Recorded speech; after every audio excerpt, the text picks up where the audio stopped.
Para pemirsa dan sahabat beriman dimanapun berada, semoga kita selalu dalam lindungan Allah Subhanahu wa Ta'ala. Amin ya Rabbal Alamin. Seperti biasa, kali ini kita akan ngaji lagi bersama guru kita semua, Pak Ustadz Danu. Assalamualaikum Pak Ustadz. Assalamualaikum warahmatullahi wabarakatuh. Assalamualaikum Bang Ji. Waalaikumsalam Pak Tung. Amin, alhamdulillah.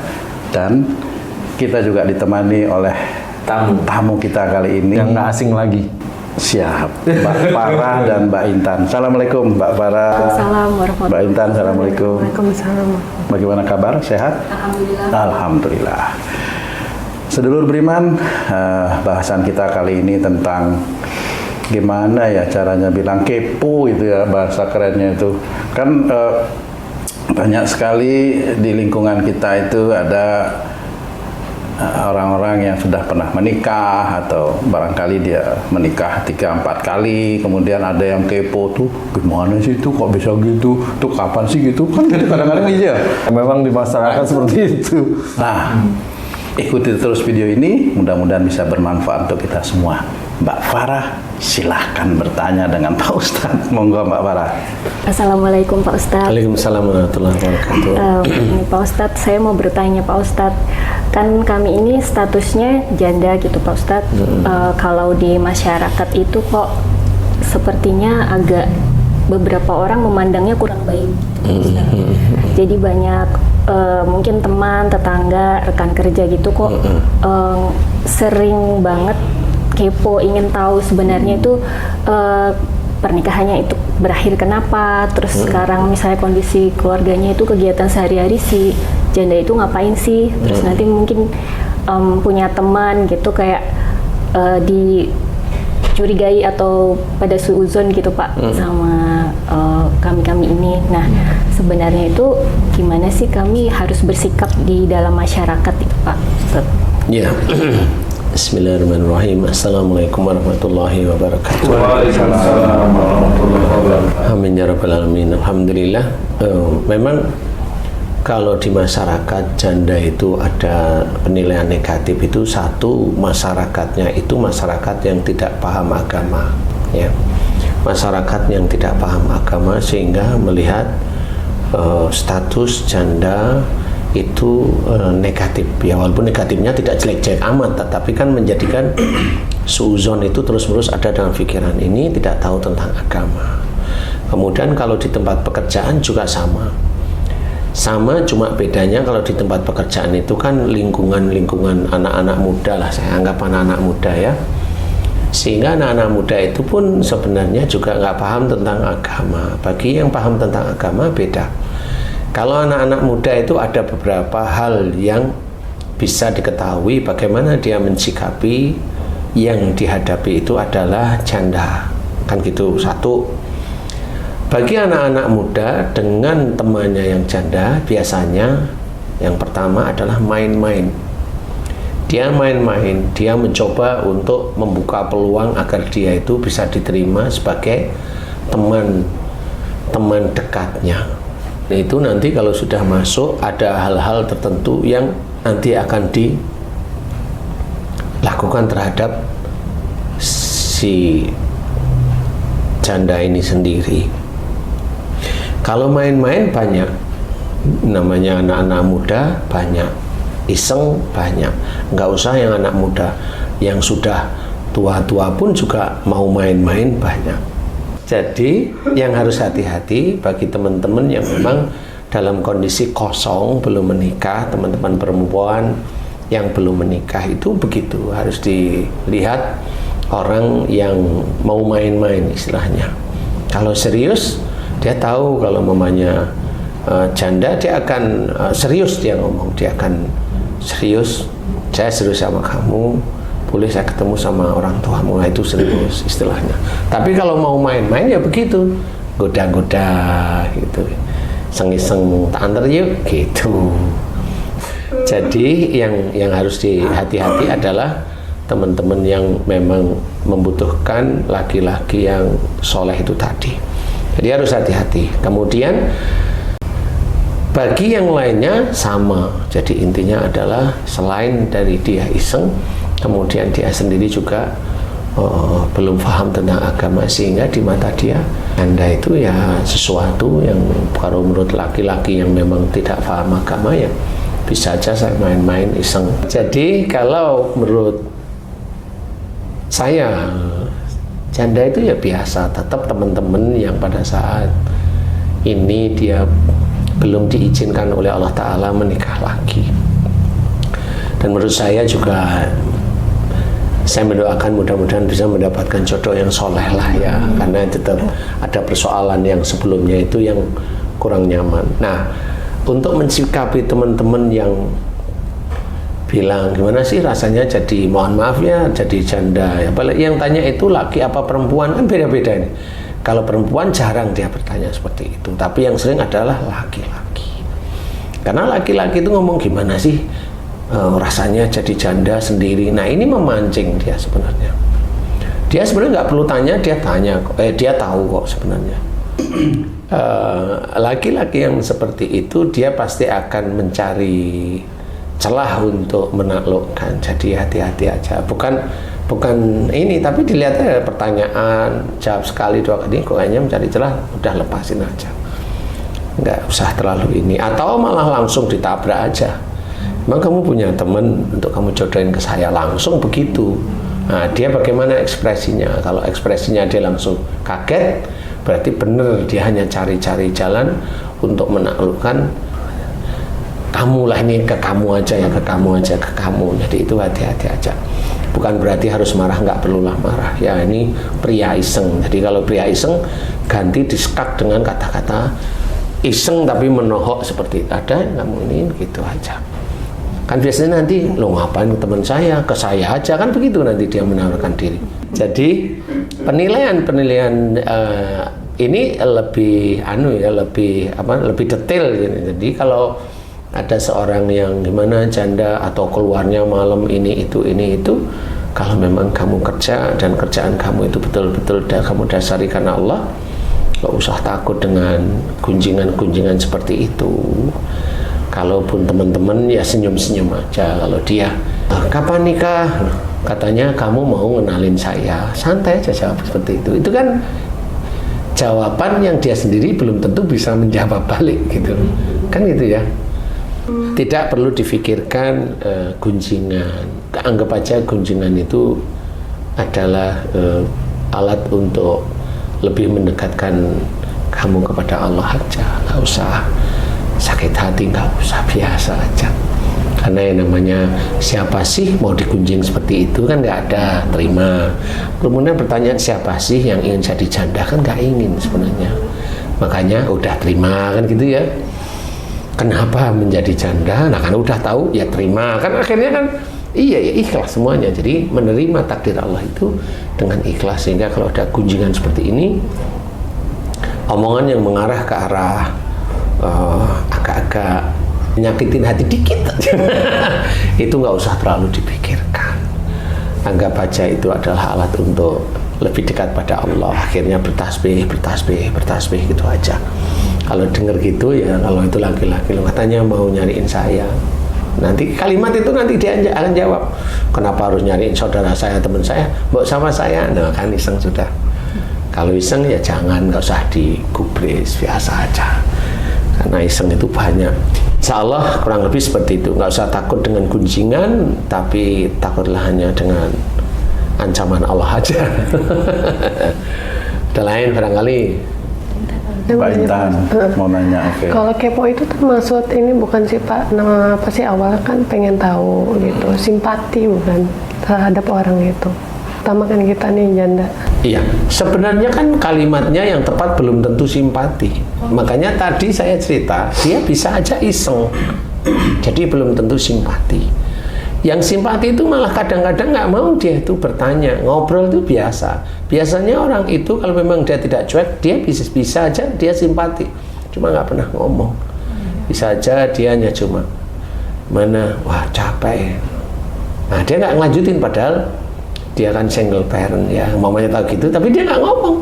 Ya mudah-mudahan kamu diberi kesehatan ya, cepat dapat pasangan. Nah itu orang-orang simpati malah seperti itu. Kalau simpati gimana capek enggak, ngerawat anak capek enggak, itu bukan simpati, itu Merayu. mencoba merayu dari sisi yang lain. Ya, kamu hati-hati ketemu sama orang yang seperti itu. Intinya kalau ada orang yang seperti itu belum tentu simpati. Kamu husnudon terhadap laki-laki, tapi laki-laki yang dekat kamu belum tentu dia itu simpati. Padahal kamu husnudon, boleh. Ya, tetapi laki-laki belum tentu semuanya seperti itu. Jadi harap berhati-hati. Enggak semua orang itu bisa simpati. Yang simpati itu benar-benar paham, menjadikan kalau kamu tanya jelas. Kemudian enggak ada yang namanya kalimat itu menggoda. Enggak ada. Kalau ada kalimat itu menggoda, mamanya emang aku takut mau ke rumahmu, itu menggoda sebenarnya. Ini nggak ada simpati biasanya. Dia cari kesempatan. Paham? Jadi laki-laki begitu rata-rata.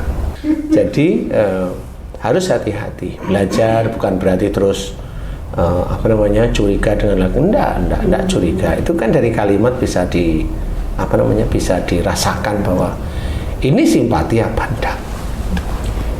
Ya kan? Kalau kamu punya anak, umumnya kan dia main ke anakmu, nggak perlu dia ngomong, ini aku perhatian ke anakmu loh, berarti aku sayang nih sama kamu, kan nggak perlu ngomong gitu, dia perhatian aja anak. Seperti itu.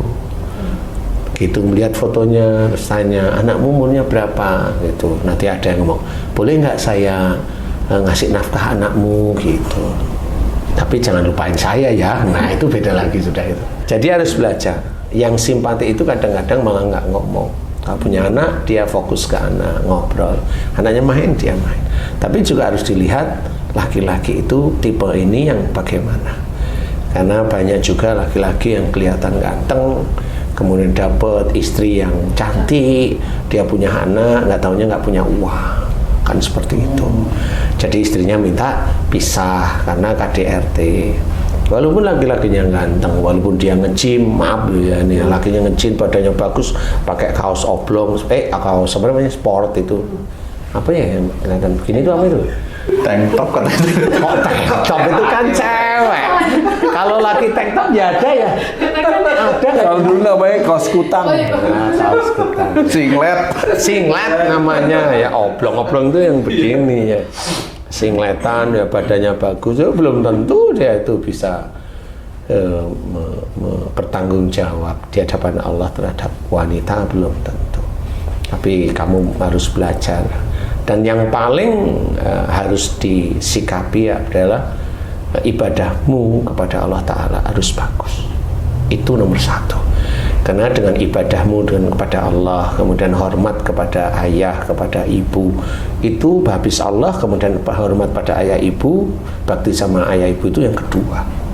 Dan itu harus kuat. Nah nanti Allah yang akan nyariin kamu sendiri. Walaupun nggak bilang, Intan, Farah, itu ada laki-laki di situ jodohmu, enggak sih. Tapi nanti Allah memberikan jalan gimana kamu itu bisa bertemu dengan mereka.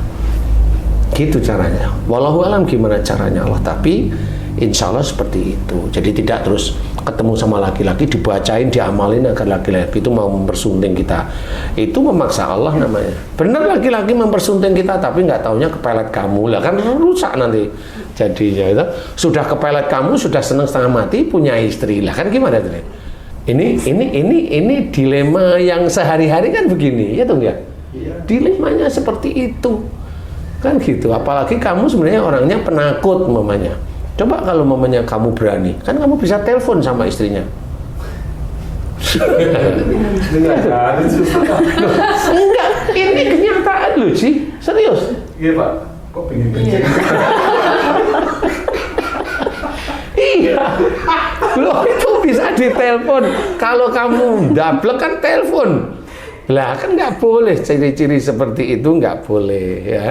Sehingga sana sakit hati ya bubar semua gara-gara cuma ngamalin biar dia suka dengan kita, nggak taunya yang kamu pakai pelet. Nah, ya sudah dia nempel ke kamu, setelah nempel nggak mau kerja lah, kamu yang susah lagi nanti.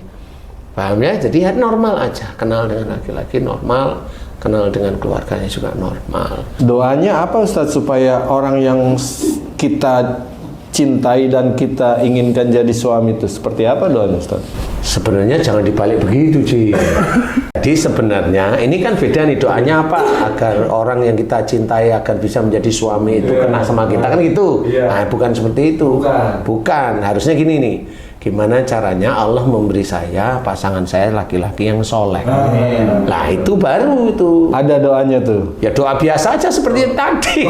Ya Allah, aku mohon kepadamu berikanlah aku jodoh dalam waktu yang tidak lama. Kan gitu ya. Kalau lama nanti udah kewut-kewut gimana? Iya benar. Kewut-kewut tahu? Keriput-keriput. Kewut-kewut itu tuek-tuek maksudnya. Gitu ya. Udah kewut-kewut baru datang. Kamu namanya siapa, Bang? Jawab, Zainuddin. Malah juga sama.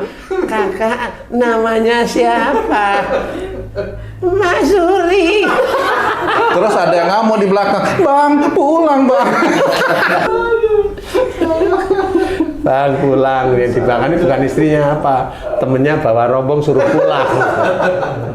Jadi mohonlah seperti tadi ya, ya Allah, aku mohon kepadamu berikanlah aku jodoh dalam waktu yang tidak lama, seorang laki-laki yang seiman, yang sekufu, yang soleh, bertanggung jawab dunia dan akhirat kepadaku ya Allah. Amin. Pujilah Allah. Cukup sudah. Apalagi seiman, ya jelas. Kufu, ya jelas saling mengisi lah sekufu itu ya. Soleh jelas. Bertanggung jawab dunia akhirat maksudnya ya dia mau bekerja dan sebagainya.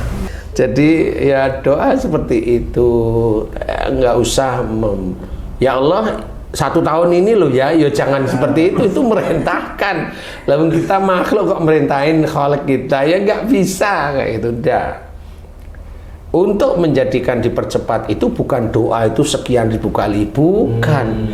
Yang agar dipercepat oleh Allah Ta'ala itu adalah ketaatan kita kepada Allah Ta'ala, itulah yang dipercepat.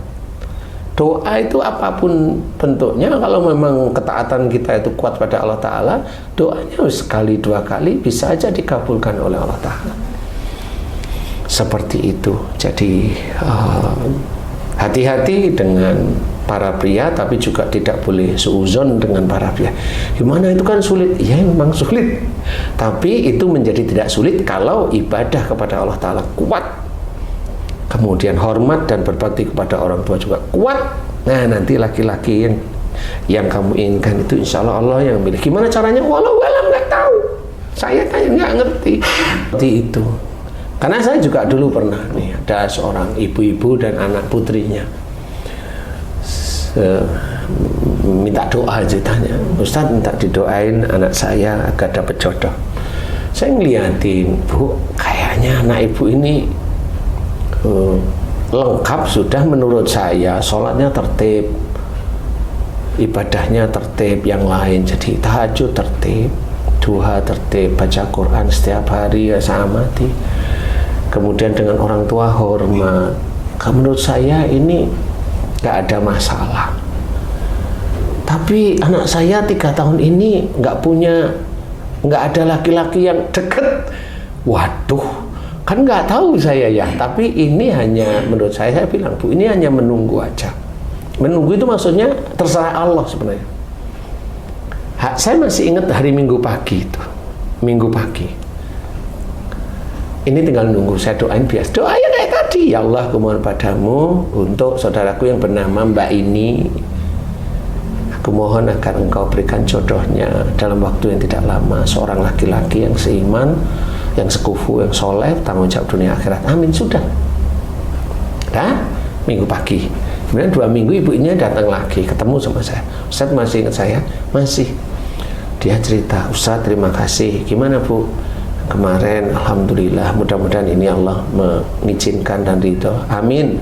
Gimana Bu? Jadi gini, hari Minggu itu kan ketemu sama Ustadz. Ya. Terus Ustadz bilang, anak saya hanya nunggu. Iya, saya masih ingat walaupun itu saya tidak tahu. Ini hanya nunggu itu waktunya nggak tahu. Iya Ustadz. Kemudian saya habis sholat maghrib berjamaah dengan anak saya itu kita ngobrol. Kok katanya Ustadz begini ya, siapa yang nggak tahu, udahlah serahin aja sama Allah Ta'ala, mudah-mudahan apa yang dikatakan Ustadz diijabah Allah, kan gitu ya. Dah selesai sholat isya, selesai semua, kemudian ada orang yang ketok-ketok pintu, ibunya keluar, kemudian tanya, ini rumahnya Mbak ini, disebutkan. Iya. Bapak siapa? Saya mau bertemu dengan Mbak ini. Ada urusan apa dengan anak saya? Ya ada Ibu, kalau boleh saya bertemu dengan Mbak ini. Oh ya, silahkan duduk. Kemudian dipanggillah anaknya.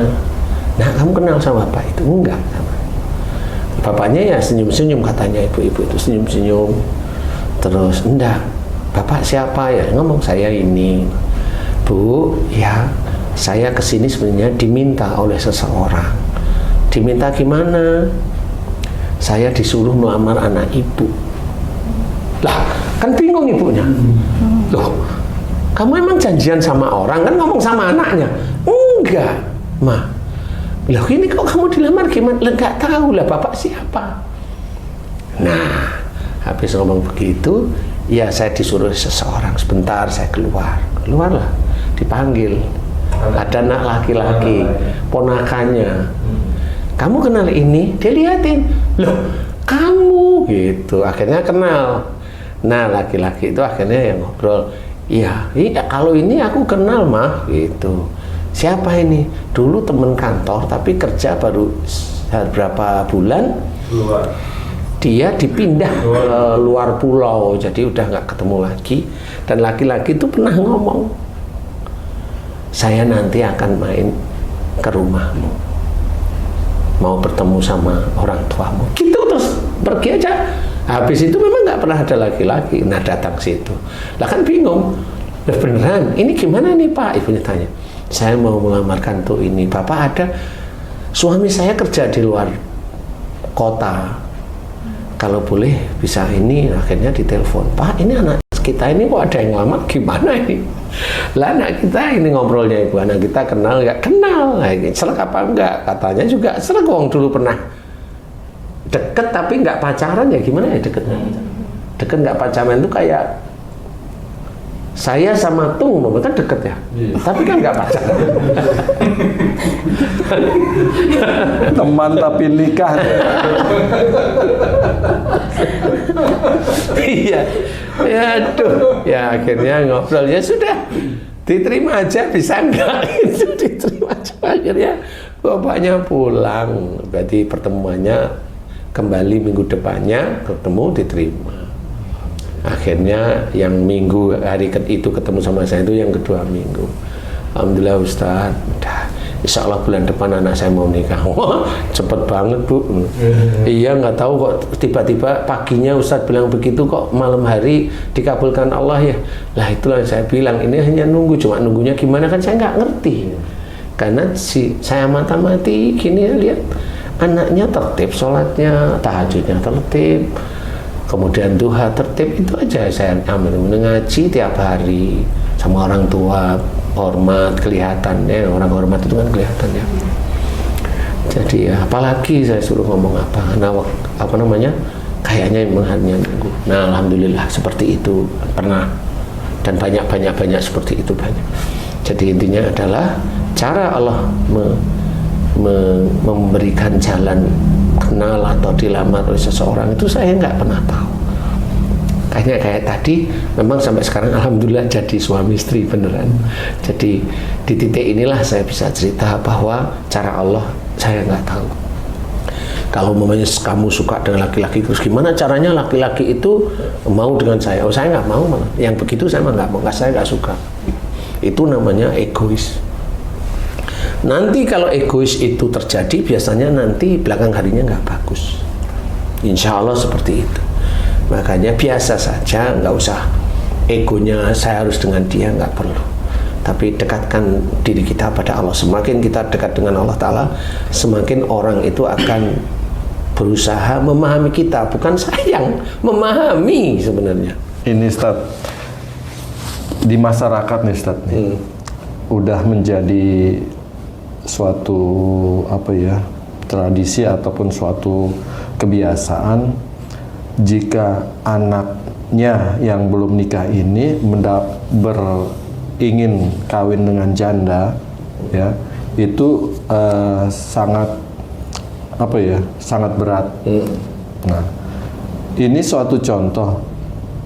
Ada anak laki yang baik nih, ingin menikah dengan seorang janda. Dia tentu ingin minta doa restu orang tua dong untuk meridhoi hubungan ini. Nah, ini beban dari anak laki ini, Ustadz, karena tahu belum tentu orang tuanya ini menerima. Karena janda ini kan istilahnya pernah gagal dalam rumah tangga. Nah, apa yang harus diberi penjelasan, pengertian terhadap orang tua untuk dapat menerima janda ini sebagai istrinya, Ustaz? Istri anaknya. Jadi kalau saya yang pertama, jandanya harus janda yang bagus dulu nih. Tentu udah diselidiki lah sebelum. Iya, kenapa menjadi janda? Maaf ya, nggak apa-apa ya. Kenapa menjadi janda ini harus diselidiki dulu. Ya, pakai main detektifan nih. Wanita ini baik, mamanya udah tahu ya. Nah, kemudian dia harus ngomong kepada orang tua. Ngomonglah kepada orang tuanya. Dia siapa? Janda. Kenapa harus dengan janda? Ya santai aja, dengerin aja. Kok nggak yang lain? Kan pasti ada ngomong kok nggak yang lain. Oh, cari si itu, si ini, si itu, si ini. Oke. Yang mana Pak? Yang mana Bu? Si itu. Bu mau dengan itu. Ya coba. Oke. Coba aja taruh rumah, nyebelin nggak itu? Kok dia nyebelin? Nah, terus maunya apa Bu? Gitu. Kan harus diuji. Ya jangan itu, cari yang baik. Siapa kira-kira Bu? Gitu ya. Kalau memang ibunya nggak bisa, bilang anaknya, tolong cariin saya. Saya akan mencoba mengerti. Ini sebenarnya, kalau yang namanya dia ngerti si janda ini, dia itu serak, baik, tidak ada persoalan dulunya atas pernikahan pertama, maksudnya tidak yang dalam kondisi yang salah, ya memang harus seperti itu. Seseorang itu dengan orang tuanya harus hormat, agar orang tuanya nyari apa? Nyariin dia. Biar kenal dulu. Nanti kalau belum srek ya ngomong sama orang tua, saya belum srek. Kenapa? Umpamanya ya macem-macem lah intinya, itu kan ngobrol dulu nih, sehingga orang tuanya itu juga judek, ini anakku kok kalau aku kenalin nggak pernah Srek. cocok, bukan srek. Kalau srek itu kan pura-pura dia. Kalau nggak pernah cocok itu kan memang pura-pura juga sebenarnya. Cuma kan dijalanin dulu 1 bulan, walaupun dia tahu dia udah srek dengan ini, ya. Dia harus begitu 2-3 kali dia ngomong sama si janda ini, sabar ya, orang tua aku memang seperti itu. Iya Mas, gitu. Ayem langsung di sini. Jadi kalau sudah begitu ya si perempuannya kalau baik dia akan nunggu. Iya, insya Allah Mas. Nunggu dia pasti. Ada deadline juga dong, Ustaz. Kalau janda ini baik, dia nggak mau. Dia akan tenang, santai. Karena dia juga punya pikiran, kan belum tentu dia jodoh saya. Dia baik atau tidak baik, ya diserahin aja sama Allah. Kalau memang itu jodohnya saya, ya insya Allah pasti akan selesai masalah itu. Kan gitu. Karena si jandanya sudah mencoba mengantisipasi dengan fa inna ma'al usri yusron, inna ma'al usri yusra. Jadi udah paham. Ini kesulitan karena orang tuanya pengen nikahnya kalau bisa dengan yang bukan janda. Tapi si jandanya yang ngerti, ya sudah apa-apa. Karena dia juga hormat sama orang tuanya. Nah, jandanya baik sudah. Tahu gitu kan si laki-lakinya, kenapa lama amat ya ibu saya yang kan gitu. Ya biarin aja nggak apa-apa. Kalau nanti ibunya sudah pusing, wah aku nggak bisa cari lagi. Gimana kalau sama itu Bu, kan ringan. Loh kamu udah serak belum? Insya Allah yang penting ridhonya ibu, bapak. Loh kan ringan. Jadi intinya adalah boleh silahkan seperti tadi boleh. Kemudian kalau mamanya Farah atau Intan di situ, ya begitu caranya, nggak perlu menggebu. Karena pada saat laki-laki itu memang mau dinikahkan dengan itulah bukan jodohnya. Paham? Tapi kalau memang nggak pernah cocok, kemudian kayaknya orang tua saya sudah setuju sama kamu, alhamdulillah. Karena si Farah atau Intan itu nggak taunya serp dengan laki-laki ini kan. Sambil mengamalkan doa dipercepat itu Ustaz ya. Di sini udah cepetin ya Allah, cepetin ya Allah, ya janganlah. Kan doa itu kan jelas. Doa mendapatkan jodoh itu memang dunia, tapi tetap harus ada akhiratnya. Jadi jangan doa itu hanya dunia, Allah nggak suka. Karena seseorang itu kalau minta dunianya, akhiratnya pasti amburadul. Makanya mohon kepadanya, kepada Allah, berikan aku ya Allah jodoh laki-laki yang seiman. Kan jelas tuh, yang seiman itu jelas, tekanan itu di iman. Nomor 1. Iya, nomor 1 yang seiman, kemudian soleh, tekan di situ. Nggak taunya mintanya dia soleh, dia masih dugem lah, kan nggak cocok dia. Cocoknya ya sama orang-orang yang masih kayak garangan, tahu garangan? Apa tuh? Garangan itu Yang udah nggak dugem lagi. garangan itu bahasa Jawa, garangan itu regul. Regul itu yang suka makan ayam, suka makan ikan, apa-apa bangkai itu dimakan, itu garangan. Jadi kalau dia itu doanya kepada Allah Ta'ala mintanya soleh, tapi dia masih dugem, masih sholatnya amburadul, ya dapatnya garangan. Apa-apa mau ya dapat sih, tapi mesti insya Allah biasanya bubar. Tapi kalau memang sama-sama, satu garangan, satu hobinya dugem, gayanya klop deh, Sekufu ya. sekufu sudah. Satu dugem nggak hilang-hilang, satunya garangan nyari orang dugem lah, kan sekufu jadinya. Tapi kalau memang baik ya insya Allah nanti Allah mendekatkan yang baik seperti itu. Jadi doanya jelas ya, jadi doa mohon seiman, soleh, kemudian sekufu, bertanggung jawab dunia dan akhirat, itu kan jelas itu. Jelas, jadi jelas. Jadi doa yang seperti itu lantunkan aja biar Allah nanti yang mengatur. Jadi bukan kita yang mengatur Allah, bukan. Oh nanti kalau kamu suka dengan wanita itu baca ini, kan banyak itu yang gitu. Saudara-saudara kita banyak itu. Baca ini, baca ini, baca ini. Tidak seperti itu. Itu namanya kesannya mengatur Allah, padahal Allah tidak mengatur dia. Dia hanya menomorsatukan nafsunya dia sendiri. Allah hanya melihat. Makanya yang seperti itu biasanya amburadul keluarganya. Paham ya? Insya Allah sudah paham. Mudah-mudahan ini bisa menjadi gambaran. Nggak usah terlalu mau dikepoin, nggak usah terlalu takut. Senyum-senyum, kalau keponya itu kira-kira agak mengganjal, bertasbih aja kepada Allah Ta'ala, bertasbih. Karena dengan seperti itu, insya Allah itu berpahala di hadapan Allah Ta'ala. Nggak usah takut dengan orang-orang yang kepo. Ya insya Allah seperti itu. Mudah-mudahan dipahami ya. Sehingga nanti Farah, Intan juga diketemukan sama Allah Ta'ala, laki-laki yang soleh. Ya, amin ya rabbal alamin. Wallahu a'lam. Alhamdulillah. Terima kasih banyak Pak Ustadz penjelasan. Terima kasih ya Mbak Farah, Mbak Intan. Para pemirsa dan sahabat beriman dimanapun berada, mudah-mudahan tayangan video kami kali ini bisa bermanfaat untuk meningkatkan keimanan dan ketakwaan kita kepada Allah Subhanahu wa Ta'ala. Amin ya rabbal alamin. Saya Tung pamit diri, sampai jumpa di video kami yang lain. Wassalamualaikum warahmatullahi wabarakatuh. Waalaikumsalam warahmatullahi wabarakatuh. Alhamdulillahirabbil alamin. Alhamdulillah.